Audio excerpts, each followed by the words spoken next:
all, in today's session we are going to discuss about the array factor. In the previous session we have talked about the total electrical field because of an element array, which is nothing but the E is equal to E0 sine of n psi by 2 divided by sine of psi by 2. Whereas here we are considering our reference is nothing but the center. ठीक है, when reference shifted to center of the array. Now while discussing about the array factor, now with psi is equal to 0, here if I put psi is equal to 0, our equation becomes indeterminate and hence D'Hospital's rules must be applied to evaluate the function. So according to D'Hospital rule, the numerator and denominator will be separately differentiated under limit when psi is equal to 0. So let us differentiate it separately.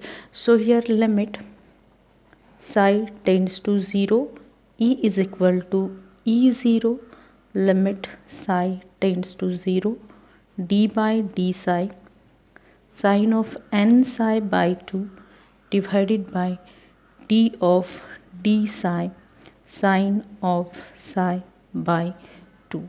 Now here we have applied the D'Hospital's rule and we have taken the differentiation for psi is equal to, or psi tends to 0. That's why this particular equation now will become E0 limit psi tends to 0 n by 2 cos of n psi by 2, here 1 by 2 cos of psi by 2, which will be nothing but the n E0. So this is nothing but the equation after applying the D'Hospital's rule.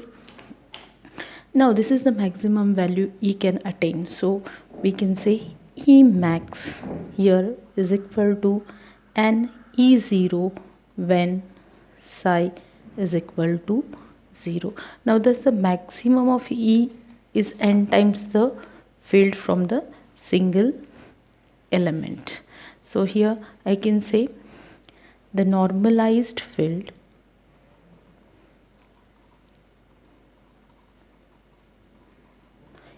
En is equal to E by E max.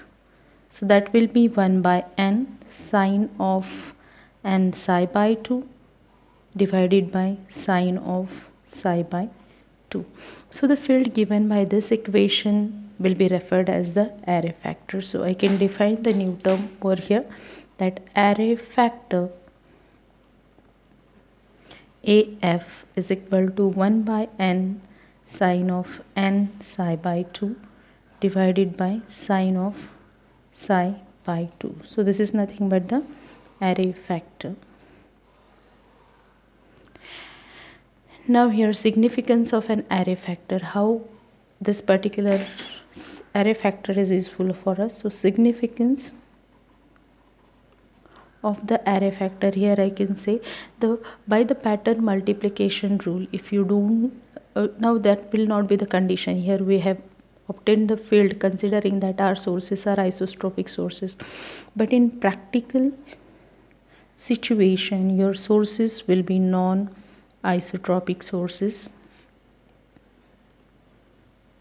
So with the pattern multiplication rule,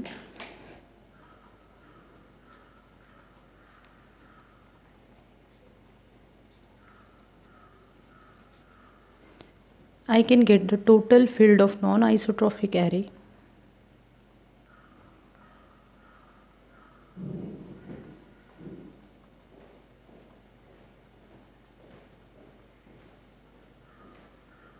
by knowing the array factor of isotropic source into the field of a single non-isotropic element. So this is nothing but how we can get the total electric field or total field of array. So if you know the array factor of isotropic elements, you can multiply it with the field of a single non-isotropic element to get the complete field. So this is all about the array factor. Thank you.